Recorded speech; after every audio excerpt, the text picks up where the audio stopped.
होली का पावन पर्व ने हमें इन सभी बातों को ध्यान में रखे बुराई पर अच्छाई की जीत का संदेश देता है।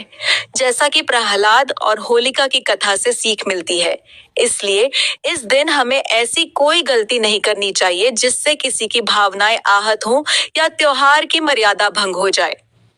एक गांव में रोहन नाम का युवक अपने दोस्तों के साथ हर साल होली बहुत उत्साह से मनाता था, लेकिन वह और उसके साथी कई बार शरारत में हद पार कर देते थे।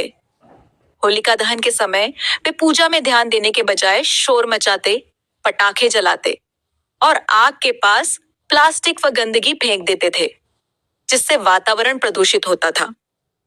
अगले दिन रंगों की होली में वे पक्के केमिकल वाले रंगों का इस्तेमाल करते और राह चलते लोगों पर जबरदस्ती रंग डाल देते। किसी की मना करने पर भी वे नहीं रुकते थे। एक बार उन्होंने गांव के बुजुर्ग शर्मा जी पर गहरा रंग डाल दिया, जिससे उनकी आंखों में जलन होने लगी और उन्हें डॉक्टर के पास जाना पड़ा। यह देखकर रोहन के पिता बहुत दुखी हुए और उन्होंने उसे समझाया कि होली खुशियों का त्योहार है ना, कि किसी को कष्ट देने का। उसी दिन रोहन को एहसास हुआ कि मजाक और बदतमीजी में फर्क होता है। उसने देखा कि कुछ लोग नशा करके हुड़दंग कर रहे थे, गाड़ियों को तेज चला रहे थे और छोटे बच्चों को डरा रहे थे।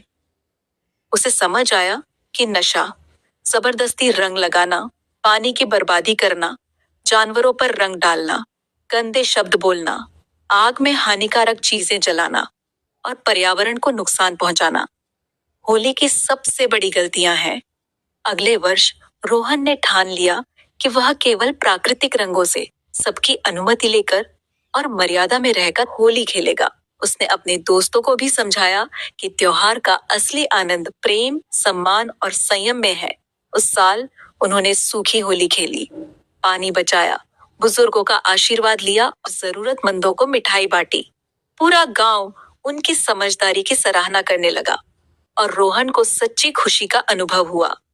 तब उसे महसूस हुआ कि होली पर सबसे बड़ी गलती है इंसानियत भूल जाना और सबसे बड़ा पुण्य है सबके चेहरे पर सच्ची मुस्कान लाना। ऐसे ही और कहानी और कथा सुनने के लिए हमारे चैनल को लाइक, शेयर, फॉलो और सब्सक्राइब करें। धन्यवाद।